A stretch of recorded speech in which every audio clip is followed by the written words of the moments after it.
welcome to Turn the Page, the official podcast of the Syosset Public Library.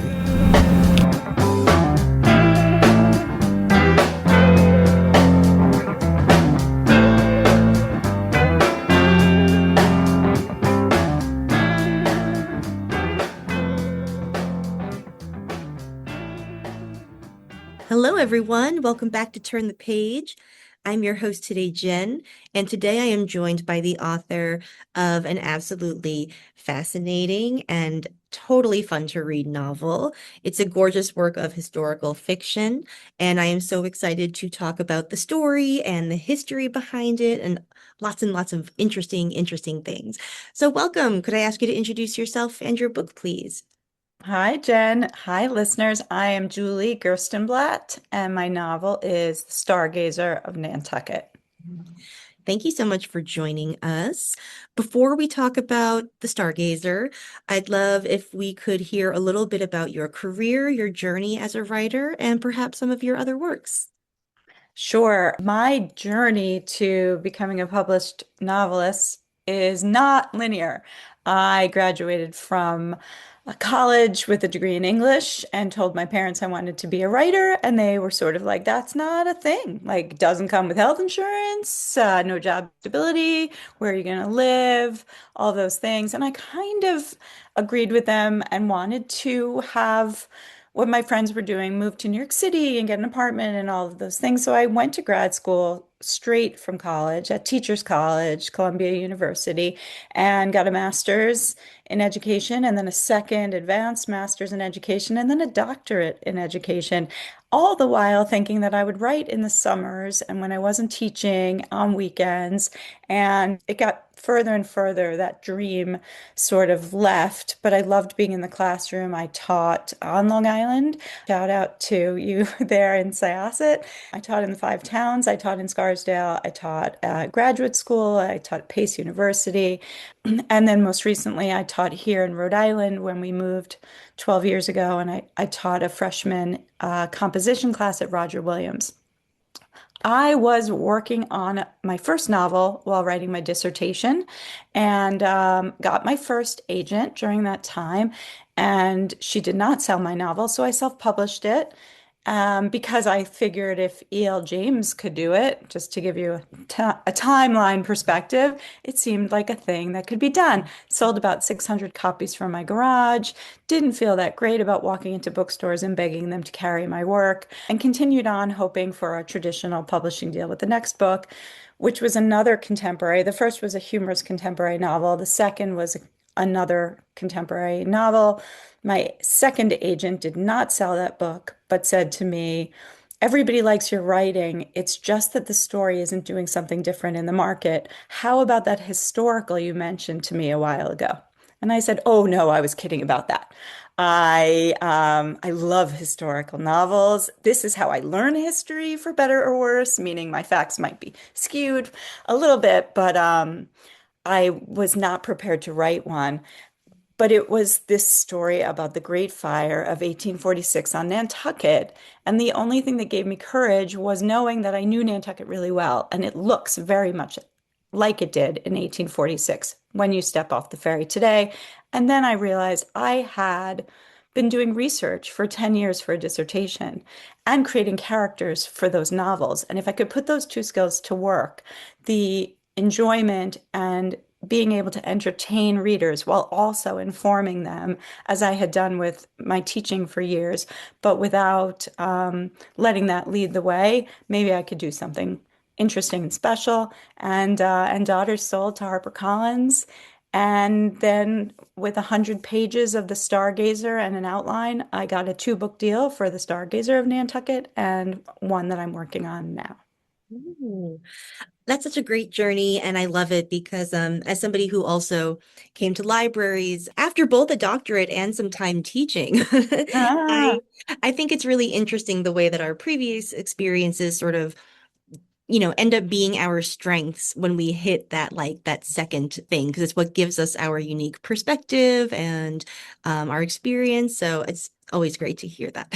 Yeah, I feel like, and I became a debut at 52, which rhymes so nicely. My mom and I almost put them on t-shirts for my first book tour. But it shows you also that what you think you are going to be doesn't have to be set in stone. And there's so many opportunities for a second act or third act. And hearing also from my publisher that the book would come out just as my second child was leaving the home. And it was like I was an empty nester and suddenly had this new career. It did feel really like this was the right time.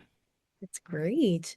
So, what was the inception point for this novel? You talked a little bit about the history and your familiarity. Was your inroad into the story itself? Was it a particular character or event that you wanted to portray, or a question about history? So the Stargazer of Nantucket is set on a clipper ship that sets sail from Nantucket in 1851, goes around Cape Horn to San Francisco at the height of the gold rush, and on to China, where calamity ensues. And I only got there by writing the first novel, Daughters of Nantucket, and doing research in which I went into homes, historic homes, and saw that they had carpets and like beautiful rugs that came from Asia and the drapes and all the china that decorated these homes and museums. And I thought, wow, everything came from the Far East. And how did we get it back to New England, to America, to Nantucket? Who was doing that? So that was in the back of my mind the whole time. And when I finished that first novel, I knew that the second one would sort of be, I think of it like an inside out. The first novel is set on Nantucket, and the second, Stargazer, is everywhere Nantucket had influence in the globe. And everywhere that Nantucket went, in order to become, more than just a dot on the map. Like what made Nantucket famous was getting on ships and taking it on, whaling and then merchanting. And you provide such an interesting glimpse into that life, both the allure, because I was absolutely able to sympathize with Winnie, who I'll ask about in a second, wanting to go on this absolutely amazing journey, but also very dangerous, very Yeah, risky. yeah. So, could you tell us a little bit about Winnie? She is a member of a founding family of Nantucket, I believe. So, could you talk a little bit about your research and how that shaped your characterization? Sure. So one of the homes I got to go into as part of my research, but it really was just on a historical walking tour of Nantucket, was the three bricks were homes, our homes, three in a row, identical homes built for by Joseph Starbuck for his three sons. He was a whaling, he had a whaling dynasty. He made all of his money at sea and he came home and built these houses. And I made up one of his sons. I decided there was a Peter Starbuck. There was never a Peter Starbuck, but I put him in East Brick. They're in a row. So they go West Brick, Middle Brick, East Brick. They have numbers like 93, 95, 97, Upper Main Street, Nantucket, but they are known as the three bricks. And I just got to go inside one of them on a walking tour and thought, okay, this is where my characters have to live. It's grand, it's historic, it's iconic. It is so Nantucket. And then I created the Starbuck family and this daughter, Winnie. And so you had asked about how I came up with Winnie. And really, I thought about what her motivation would be and who was she. If her parents are famed sea merchants, and they did not let her go with them, I felt like, well, she'd be angry and she'd want to go to sea. In the ways that most kids, if you tell them they can't do something, they might even have a stronger desire to do that very thing. So what readers learn in the prologue is that something happened when he was at sea with her parents when she was little. She doesn't remember. Something tragic happened, and they have since forbid her from coming with them. She doesn't know it, we do. And so when they are going out, Nell and Peter Starbuck, Nell is the merchant, Peter is the captain of the ship, and they're going to go out for one last time on this brand new, never tested at sea Donald Mackay clipper ship. And she's like, I am coming with you. I am 18 years old. And like, this is the journey of a lifetime. And I've been planning this forever. And they sort of say no. So she stows away. She's heroic, dumb. She's sort of like acts impulsively. I think she was super fun to write. She's really fun to follow on this journey because we know the dangers that she is unaware of, and we are just waiting to see what happens. Mm, that is something I think you do really well with this book because you have lots of different perspectives, lots of insights into different people's thoughts and experiences on the Stargazer, from the crew members all the way to the top. And that allows you to manipulate tension with like who knows what when. I think really well. And it also creates a lot of dissonant humor, like when one character's thinking one thing and another's thinking another. Yes. Yeah. Well, what happened was I really was stuck with Winnie and her motivation. And it was my son and his best friend, who I dedicate the novel to, Andrew and Arthur, who came home. They graduated from USC Film School, where they basically majored in story. And they came home in June of 2024. I had been toiling with this novel for 6 months, workshopping it with my workshop in Boston, and I couldn't get it right. And they are the ones who said to me, Winnie wants to go to sea and her parents won't let her. And they were the ones who said to me, and I said, oh, that's great. And they're like, yeah. And then people know and some people don't know, and there's secrets and there's, a lot of stuff happening on the ship. And I said, well, how am I going to narrate? Like, who's telling the story then? I thought it was going to be just Nell and Winnie. And they were like, you're going to tell it like a film. You're using omniscient narration. Mm. And this huge aha, 30 minutes in my kitchen, around my kitchen island with them, transformed all of these pieces and ideas I had, and it just locked into place. And I was like, oh, yeah. And that is going to be so much fun. And I have to say, writing Omniscient, it makes sense. There's 60 sailors on this ship. I get into the heads of a few of them. There's the helmsman, there's the captain, there's the first mate, there's the cook, the steward, the cabin boy, of course, Winnie and her mother, a bunch of passengers on the ship, and I managed to move around the ship the way a camera might in a film, in order to try and bring that whole story to life. That is so interesting. Yeah, the opening scene of the book feels really cinematic when you're reading it, because you are, you're dropped in medias res. I always worry about saying that Hmm. wrong. And Great. I love the English. I love throwing in the literature terms. Great. Yeah. yes. And it's really thrilling, and it's a high conflict scene that really grabs you in as a reader opening the book for the first time. And I think I just love, you know, the stowing away. It is such both like an iconic kind of dream of childhood, like especially because, I was 10 like in the mid 90s. So Mhm. I had dreams about like stowing away with my dad, who was a in this dream, not in real life, a paleontologist, and I would get shipped off to Jurassic Park and have to, Yeah. help fight the dinosaurs. And I love that it's this really like it's a really like iconic classic like I guess call to adventure for Yeah. like child for a story about a child, and but it gives you a vehicle for exploring like a really fascinating part of history and a way of life that not many people now are familiar with. Yeah, I was think in terms of Nantucket history and lore, we certainly know about whale ships, and I feel like with Moby Dick, that's been done. I wasn't going to try to write about whaling, and whaling wasn't interesting to me, but merchanting, and in particular, a woman, a female merchant, because I love to shop. I just pictured Nell as such a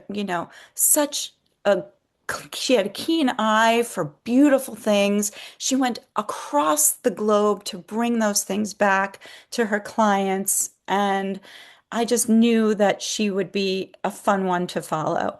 And then in terms of what else were we, now I've lost stowing away. Is that the question now? I Yes. can't Yeah. It remember. was more of a comment than a question, really, but Oh, the time, the history. So, yes. clipper ships are a huge part of American history, but they only lasted, it was about a 50-year or maybe 75-year time period in which clippers were foremost in everyone's mind. It was a race to get tea. And if you think about America and why did we want to separate from England? It was largely, if you think of the Tea Party, it was about tea. It was about being in business and commerce and global trade and having agency in our own destiny and not having to pay taxes and be, somebody else's subjects. So what we did, after the revolution was we took our warships, closed up those cannon holes and sailed them to China in search of our own destiny. So 75 years later, when this book takes place around actually on the 75th anniversary of America, the ship is at sea and celebrating the 4th of July. We are a young country. One could say we are still a young country, and we are hungry for world domination in the marketplace. And so we are racing those boats, not just to China now, but also to the brand new port of call in the brand new state of California, where gold has been found in the hills only 2 years prior. So it is such a fascinating time in history. And to put an 18-year-old girl at the center of that story and her mother and father and all of their ambitions there too, plus everybody on the ship has something they want. I got to really explore this niche moment in time. One of the things that I love about historical fiction about women too is that the protagonist it gives you a chance to play with how do I phrase this? Depicting somebody who is of their time, like definitely informed by the time and the place in which they live, but also a little bit ahead of their time too. That's certainly true of Nell, and it's true of Winnie too, I think. They are very much of their time, but they also want a little bit more than society wants them to want.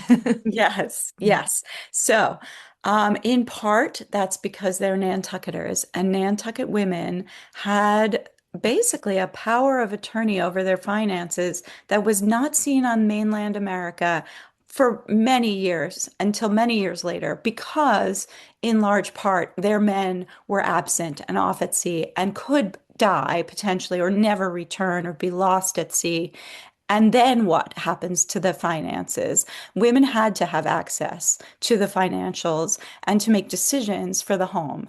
And because of that, they are a part, these women represent Nantucket women who were ahead of their time in that time. Mm. And yes, what you're saying is also true because I am writing the story from my point in history many years later, I can also impose on them or allow them a certain bit of contemporary wishing for knowing what they would be pushing against and hoping that their gains, we know will get them further ahead. And somebody at that time was pushing against boundaries. So why not make it my characters? Absolutely.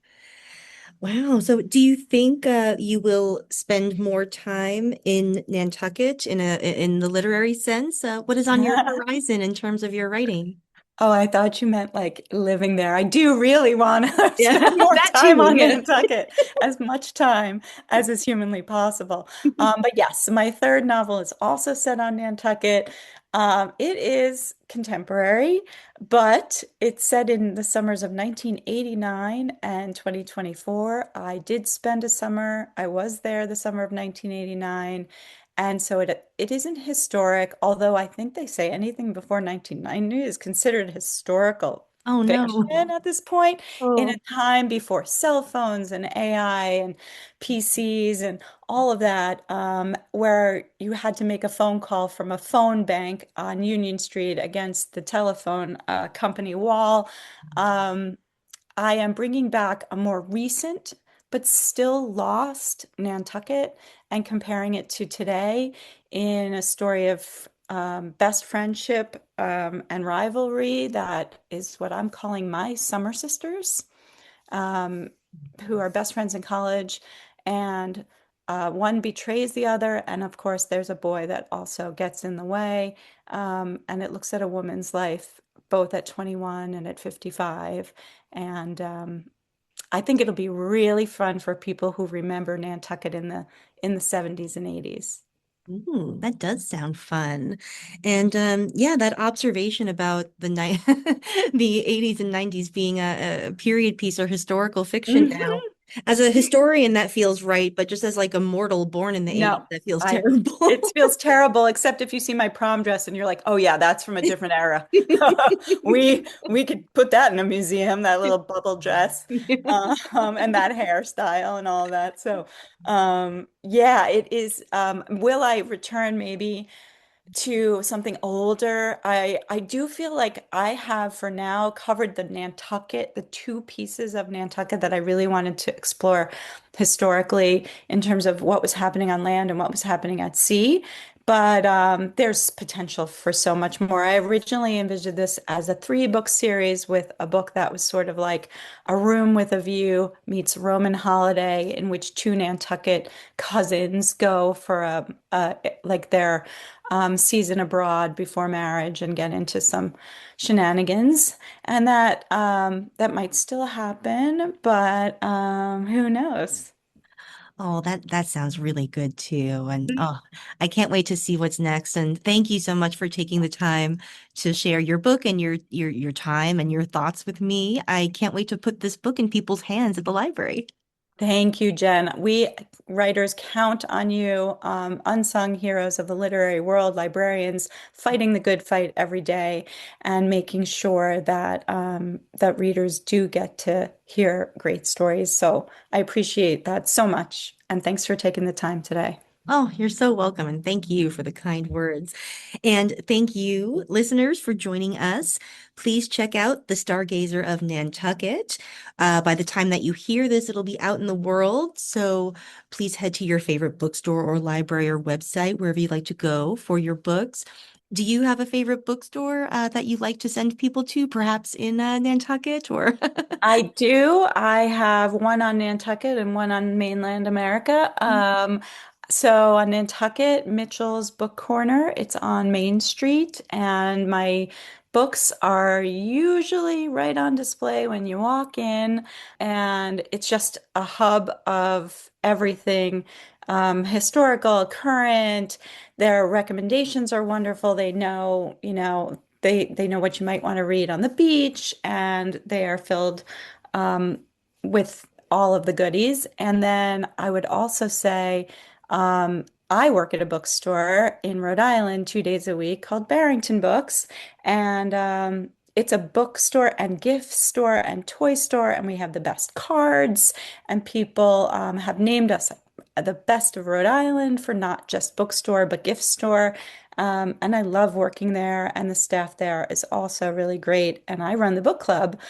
So if you're in Rhode Island and you want to join a book club, come hit us up. That's amazing. Oh, I am compiling such a good bookstore tourism list from this podcast. So thank you for your suggestion. Yay. Great. All right. And thank you again, listeners. It's been so lovely to spend this time with you. It is now time to close this chapter. We'll see you next time. Bye-bye. It's time to close this chapter of Turn the Page. Join us for the next episode.